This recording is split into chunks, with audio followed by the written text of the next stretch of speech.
Hi friends, అందరూ ఎలా ఉన్నారు? అందరు బాగున్నారని అనుకుంటున్నా. ఈరోజు మనం మన ముస్లిం సోదరులు జరుపుకునే రంజాన్ పండుగ గురించి తెలుసుకోబోతున్నాం. రంజాన్ లేదా రమదాన్ అనేది ప్రపంచవ్యాప్తంగా మన ముస్లిం సోదరులు ఆచరించే ఒక ఉపవాస దీక్షా వ్రతం.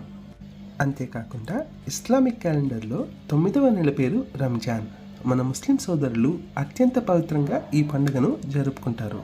క్రమశిక్షణ, కరుణ, దైవత్వంతో నిండి ఉండటమే ఈ రంజాన్ మాసం. ఖురాన్ ప్రకారం రంజాన్ నెలలో విధిగా ఆచరించవలసిన నియమం ఉపవాస వ్రతం.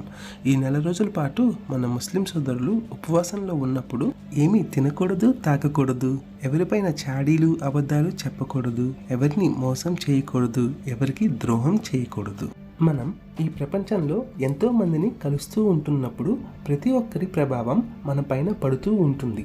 కాబట్టి మనల్ని మనం సరి చేసుకోవటానికి, మనల్ని మనం అర్థం చేసుకోవటానికి, మనల్ని మనం తయారు చేసుకోవటానికి ఈ రంజాన్ మాసం మన ముస్లిం సోదరులకు ఎంతో పవిత్రం. రోజుకు 14 గంటలు ఉదయం నుంచి సాయంత్రం వరకు ఉపవాసం ఉన్నప్పుడు ఆకలి బాధ అంటే ఎలా ఉంటుందో తెలుస్తుంది. నీళ్లు ఇంకా అన్నం దొరకకపోతే ఆకలితో ఉన్నవాళ్ళు ఎలా అలమటిస్తారో మనకి గుర్తొస్తుంది.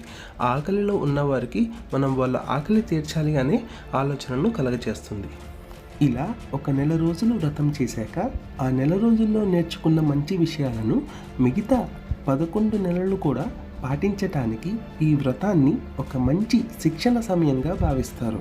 అదే కాక మన మనసును కూడా అదుపులో ఉంచుకోవడానికి ఈ రంజాన్ మాసం ఎంతో ఉపయోగకరం.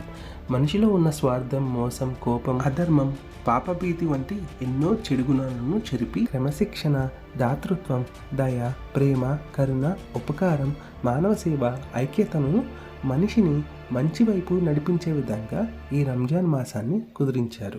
ఈ రంజాన్ మాసంలో ముస్లింలు వారి వారి స్థాయికి తగ్గట్టు దాన ధర్మాలు చేస్తారు. ఇది భగవంతుడు వారికి ఇచ్చిన గొప్ప అవకాశంగా భావిస్తారు. సాటివారి పట్ల మానవత్వం చూపటమే రంజాన్. మీకు ఈ వీడియోలో తెలిపిన ఇన్ఫర్మేషన్ నచ్చినట్టయితే ప్లీజ్ సబ్స్క్రైబ్.